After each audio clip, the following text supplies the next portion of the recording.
EdPuzzle is a great platform for asynchronous learning. So if you are having your students do asynchronous work, I love EdPuzzle because similar to Pear Deck, how while they're learning, you get that formative assessment data.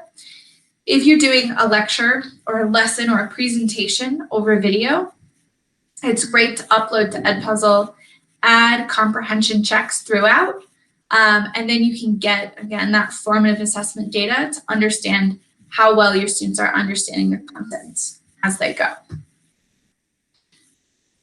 Quick little demo of EdPuzzle. I am here in my EdPuzzle platform. And I'll just mention so far all the tools I've showed you, I'm using the free versions. I did show you a couple premium features on quizzes, which are nice, but I've never used.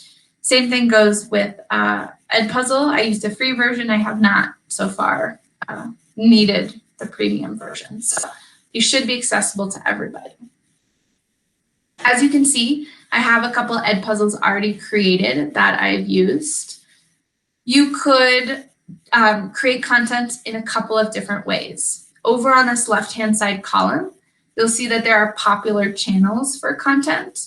So if you use Khan Academy videos regularly, you can click into Khan Academy and search for a video that you use. I know that's more commonly math, so we'll do long division. There we go. Dividing numbers into long division. I can click into that, I can preview the video, and then I can decide if I just want to assign it as is. Without any comprehension questions, EdPuzzle will just give you that data of how many of your students logged in and watched it, which is good data.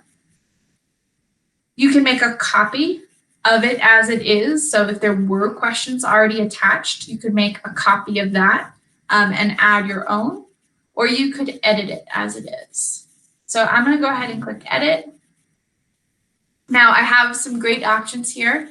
I can cut and trim the video. So if I only need them to watch one chunk, I can cut it into that shorter chunk. Oops.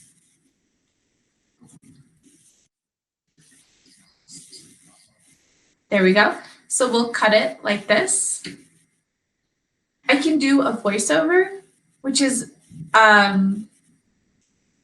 really neat. It looks like this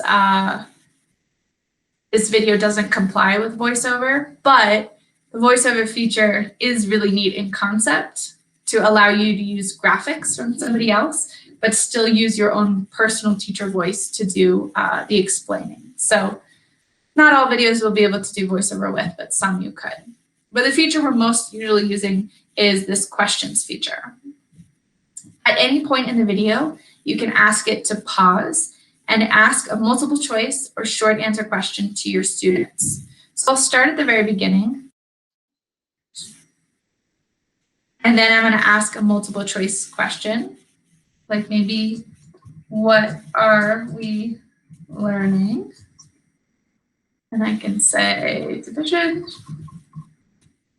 multiplication.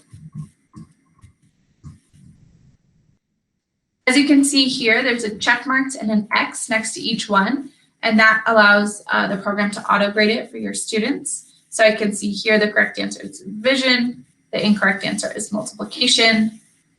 Scroll down and save that question. And then you can see the little preview here. I can play and go on and add more. You can also add a note. So occasionally there'll be something in the video that I just want students to know. I don't want to ask them a question about it. I just want to be like, hey, do you remember this from class? Or, hey, I'm actually going to elaborate on this tomorrow. So you can add notes in the video as well. Once you're done, in the top right-hand corner, you click Finish. And then you can assign it to one of your classes. So just as we saw in quizzes, you can import whole classes of students from Google Classroom, and they'll automatically be able to log in with their Google button. Or you can create classes via a code or a link that they use to join. What I'm going to do now, though, is I'm just going to share a preview version of this so that we can look at what this looks like from the student's point of view. So once again, jumping into my private window, this is what a student would experience if they were to do an EdPuzzle video. So they log into the platform, the video looks like this. We can maximize the screen. I'll click play.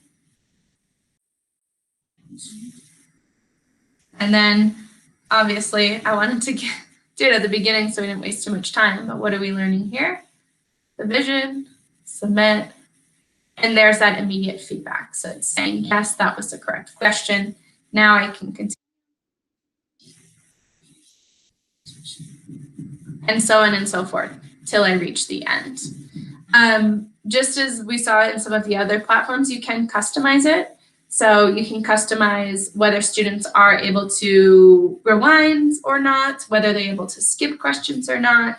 All of that can be customized in your settings. That is EdPuzzle. Again, great if you're doing asynchronous work with students and you want to be able to see some of that formative assessment data from them and also give them some immediate feedback as they're learning new content specifically.